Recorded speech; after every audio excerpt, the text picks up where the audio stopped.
Me siento agradecida, ¿verdad? De poder compartir la palabra con ustedes y de poder compartir lo que Dios ha puesto en mi corazón de alguna forma y oro al Señor para que esa palabra sea de bendición a sus vidas, como lo ha sido a la mía. Así que, iglesia, vamos a la palabra y quiero que busquen Primera de Crónicas 1, el capítulo 4. Esta oración yo creo que todos ustedes la conocen y hoy vamos a repasarla. Vamos a repasarla porque es una oración que ha servido de punta de lanza para mucho análisis y es la oración de Jabes. ¿Cuántos de nosotros hemos escuchado acerca de la oración de Jabes y qué poderosa es? Hoy va a ser una buena noche para nosotros poder repasar nuevamente esta oración. Y oramos y le damos gloria a Dios por este tiempo, Señor. Que seas tú impartiendo la palabra, que seas tú hablando, Señor, a través de lo que ya tú has puesto en mi corazón. Y la palabra lee: y Jabes fue más ilustre que sus hermanos, al cual su madre llamó Jabes, diciendo: por cuanto lo di a luz en dolor. E invocó Jabes al Dios de Israel, diciendo: oh, si me dieras bendición y ensancharas mi territorio, y si tu mano estuviera conmigo y me libraras del mar, para que no me dañe. Y termina diciendo: y le otorgó Dios lo que pidió. Qué hermosa oración, ¿verdad? Yo hice un poco de asignación, ¿verdad? Porque yo quería entender un poco dónde se sitúa esta oración, dónde se sitúa Jabes, cuál es el propósito principal por la que se escribieron los libros de las crónicas.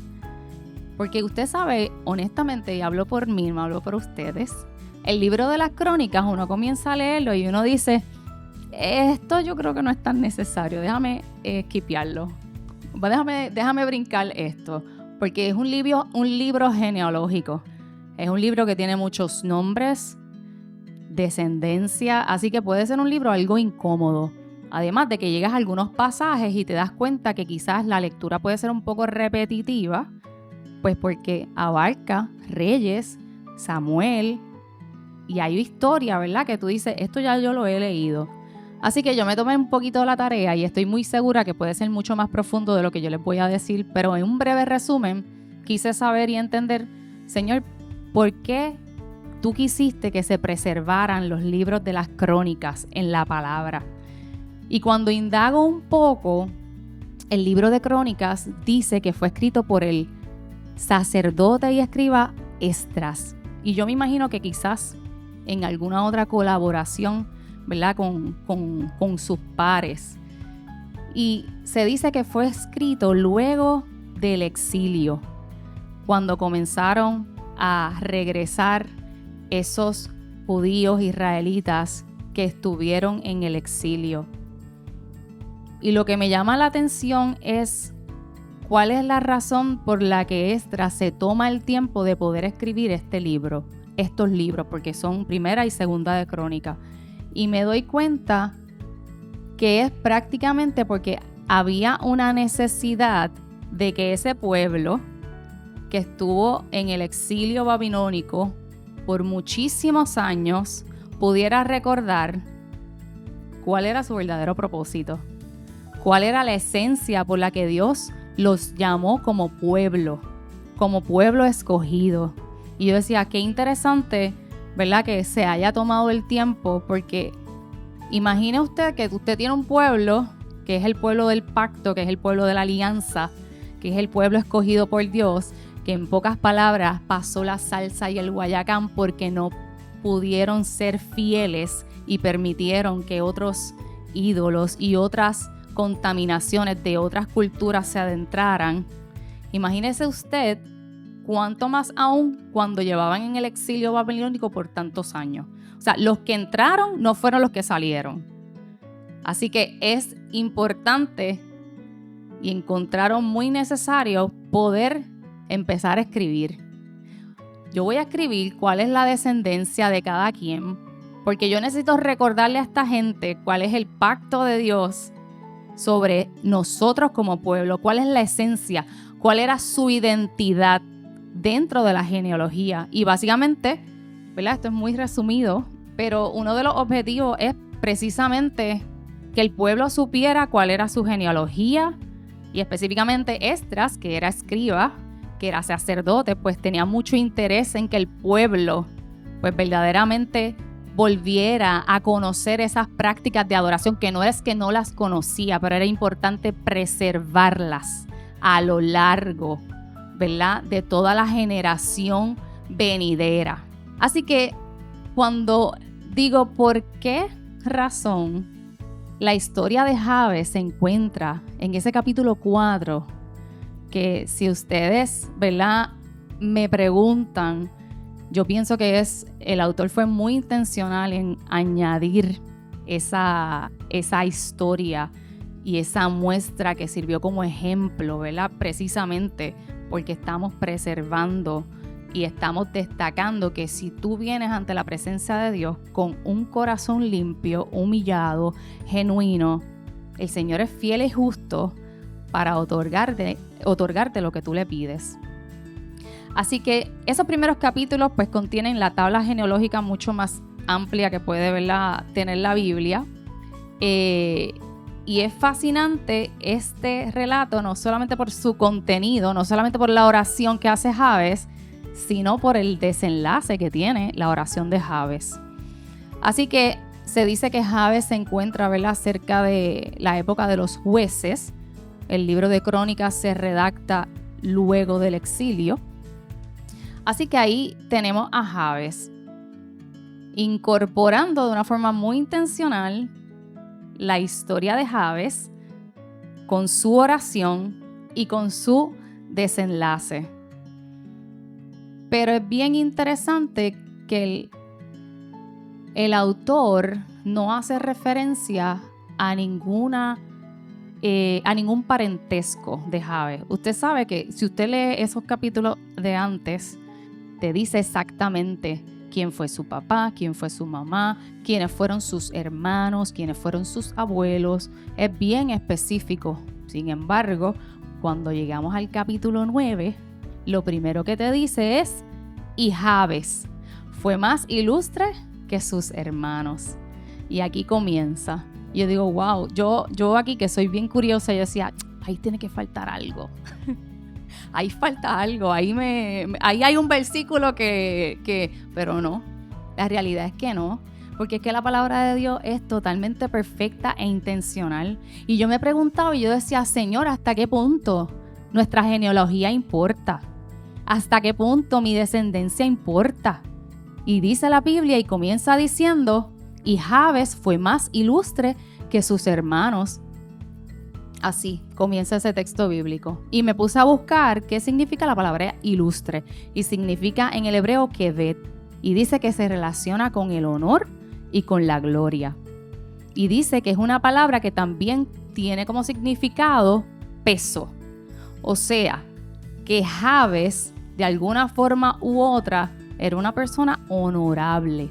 Era una persona respetable. Podría haber sido una persona ya de influencia. Tenía un grado de importancia porque la palabra es clara cuando dijo, y él fue mucho más sabio que sus hermanos, mucho más elocuente, mucho más respetado, mucho más honorable. Y yo digo, Señor, me hago preguntas. Yo leía y me hacía preguntas y decía, ¿por qué la Biblia dice que él fue más ilustre y más honorable? ¿Por qué cargaba con más peso que sus hermanos? Y vino a mi memoria Proverbios 1:7, que dice, el principio de la sabiduría es el temor de Jehová. Los insensatos desprecian la sabiduría y la enseñanza. Hay otro texto bíblico en Job 28:28. He aquí que el temor del Señor es la sabiduría y el apartarse del mal la inteligencia. Salmo 111:10, el principio de la sabiduría, este lo sabemos todos, es el temor de Jehová. Y dice, buen entendimiento tienen todos los que practican sus mandatos. Así que esto nos lleva a pensar que es muy probable, y lo es porque el texto así lo evidencia, que Jabes fue ilustre porque tenía conocimiento del Dios de Israel. Así que esa es la primera enseñanza que nos da el texto bíblico a nosotros. El nosotros poder conocer a nuestro Dios. Luego de eso tenemos otra frase dentro del texto, y es que Jabes de alguna forma fue marcado. ¿Por quién fue marcado? Por su madre. Porque dice, al cual su madre llamó Jabes, diciendo, por cuanto lo di a luz, ¿en qué? En dolor. Todas las que hemos parido sabemos cómo duele dar a luz. Sin embargo, el dolor, como yo digo, el dolor de dar a luz es, yo digo que el mejor dolor que pueda haber, porque te llega un pedacito de gente que, mira, tú pares y rápido se te olvida eso, porque es un amor que te sobrecoge increíble, y no importa si eres cesárea o fuiste parto natural, porque el parto natural duele y la cesárea duele. Sin embargo, su madre le dijo, Jabes, ¿por qué? Porque me provocaste dolor.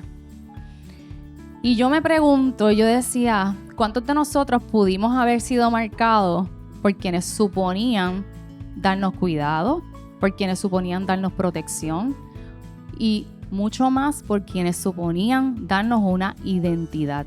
Nuestros padres de alguna forma proveen a nosotros como hijos una identidad. Imagine usted cómo se debía haber sentido Jabes durante toda su vida, que su madre lo llamaba dolor. Tú me causaste dolor, ven, tráeme esto. Tú que me causaste dolor, trae aquello, ¿verdad? Y esto lo hacemos de un sentido figurado, porque eso es lo que significa la palabra. No sabemos porque no lo detalla el texto, pero eso es lo que dice la palabra. Te llamé Jabes porque me provocaste dolor. Y obviamente usted sabe que en esos tiempos lo que se decía como su nombre representaba la bendición que usted iba a tener a futuro. O el estilo de vida que usted iba, ¿verdad?, a llevar. Así que yo pensaba, ¿cuántos de nosotros, ¿verdad?, nos sentimos orgullosos por la familia que tenemos, por nuestro papá, por nuestra mamá? Pero hay quienes no. Hay quienes tuvieron una familia disfuncional, un padre ausente y una madre que luchó con lo que tuvo para echar unos hijos hacia adelante y hizo una labor extraordinaria. Y yo digo, ¿cuánto nuestra identidad se puede ver afectada cuando nosotros no tenemos figuras, ¿verdad?, que nos provean esa identidad? Así que yo me preguntaba, Señor, qué grande tú eres, y pensaba, ¿cómo tú nos muestras en los textos bíblicos tu intencionalidad en todo? Que a pesar de nuestra genealogía, a pesar de nuestro parentesco, el Señor puede hacer una obra sobrenatural en nuestra vida, sanando, restaurando, cambiando esas mentalidades de las cosas que tú aprendiste de tus padres y renovando ese pensamiento a través de la palabra de Dios, porque eso es lo que hace Dios en nuestra vida cuando venimos con ese corazón, ¿verdad?, contrito, humillado, dispuesto a que Dios rompa todo lo que a Él no le agrada. Y yo pensaba, y usted sabe que en los evangelios y en la palabra se detalla la genealogía, ¿verdad?, hasta llegar a Jesús, y se sabe que Jesús tuvo familia o que su genealogía, ¿verdad?, hubo personas que se destacaron por su pecado. Y un ejemplo de ella fue Rahab, la prostituta. Otro ejemplo fue Tamar, la nuera de Judá. Y yo digo, ¿por qué tú permitiste eso en la genealogía?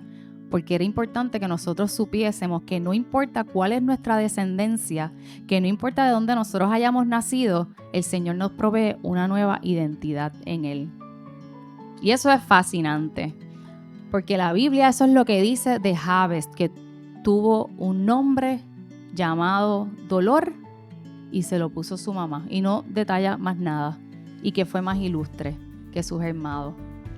Y es hermoso saber que nosotros, cuando llegamos a Cristo, nosotros ahora podemos ser aceptados y que ya nuestro pasado no nos define. Y ahora podemos recibir la identidad que Cristo quiere que nosotros tengamos en Él. Primera de Juan, capítulo 3, Específicamente el versículo 3 dice, y todo aquel que tiene esta esperanza en Él se purifica a sí mismo, así como Él es puro. ¡Wow! Yo digo, Señor, qué increíble que yo me pueda purificar a través de ti. Que tú nos llames santos, que tú nos llames linaje escogido, nación santa, pueblo adquirido con un precio de sangre. El Señor es poderoso, el Señor es increíble. Yo leía la palabra y decía, esta historia verdaderamente es fascinante. Y hay otra frase, ¿verdad? Que dice, e invocó Jabes al Dios de Israel diciendo. Y yo digo, me gusta cómo comienza este texto. E invocó Jabes ¿a qué Dios? Al Dios de Israel. Así que ya hay un conocimiento. Jabes sabía a quién él debía ir para que cambiara su entorno, para que cambiara lo que él estaba teniendo en ese momento. Y ahí me pongo a analizar y yo digo, Señor, entonces el conocer está muy enlazado al conceder. Si nosotros, yo ponía ejemplo, usted no le va a dar sus finanzas a un contable o a una persona que no haya estudiado contabilidad. Usted le va a dar eso que para usted es súper importante a una persona que haya estudiado de eso. Usted llama a una persona cuando usted tiene necesidad porque usted conoce que esa persona posiblemente le va a ayudar. Y yo decía, Jabes sabía en quién había creído. Jabes estaba claro de quién era el Dios de Israel. Y yo digo, cuán claro, Señor, yo puedo estar acerca de quién tú eres en mi vida. O sea, Jabes sabía que el único que podía cambiar su pasado era el Dios de Israel. Y eso me lleva a pensar en esta palabra en Hebreos 4:16 que dice, acerquémonos pues confiadamente al trono de la gracia para alcanzar misericordia y hallar gracia para el oportuno socorro. Y primera de Juan 5:14. Y esta es la confianza que tenemos en Él. Si pedimos algo según, esto es importante, según su voluntad, Él nos oye. Y yo digo, ¿a quién vamos en nuestro momento de necesidad?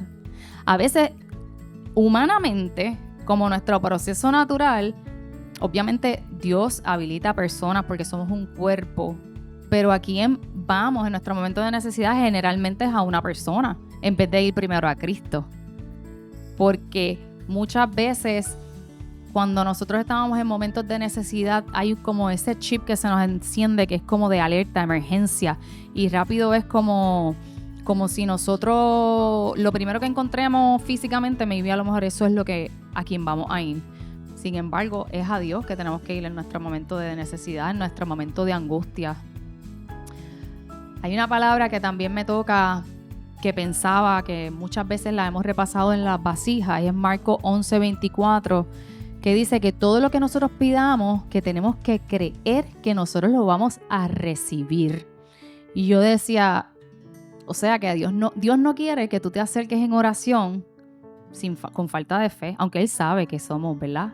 Somos tierra, somos polvo. Pero Dios quiere que nos acerquemos confiadamente al trono de la gracia, sabiendo que vamos a recibir lo que nosotros estamos pidiendo, sí, es conforme a la voluntad de Dios. Pero la oración de Jabes, yo digo, no tiene nada incorrecto. La oración de Jabes es la oración de Jacob. Si me dieras bendición, si ensancharas mi territorio, si el mal no me dañara. Son oraciones que no hay nada para nosotros en egoísmo. No es dame más para nosotros vanagloriarnos, crecernos, no. Una oración, ¿verdad? Que fue directamente del corazón.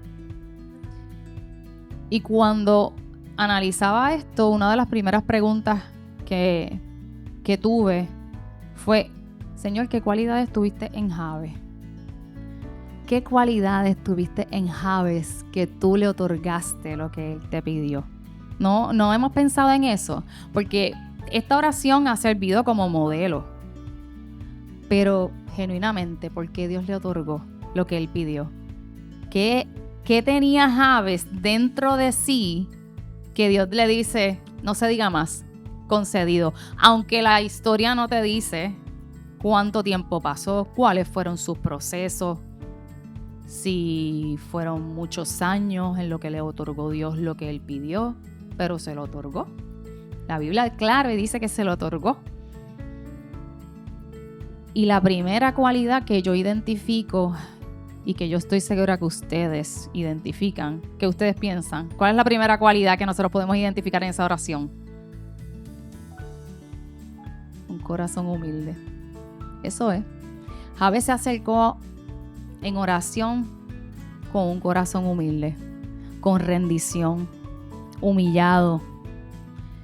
No sabemos por cuánto dolor pasó Jabes. Usted sabe que el dolor hace que nosotros, mira, que ese carácter se quiebre. El dolor.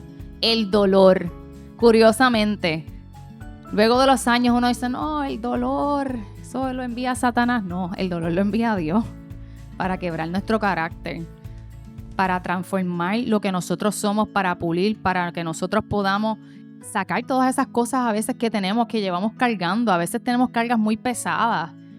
Y Dios utiliza el dolor para que nosotros podamos quebrantarnos, y esa es la realidad. Así que la próxima vez que usted pase, como yo digo, por la salsa y el guayacán, esa expresión bien boricua, usted diga, pásame ligero, enséñame lo que tienes que enseñarme, Señor, y mira, saca de mí lo que no te agrada.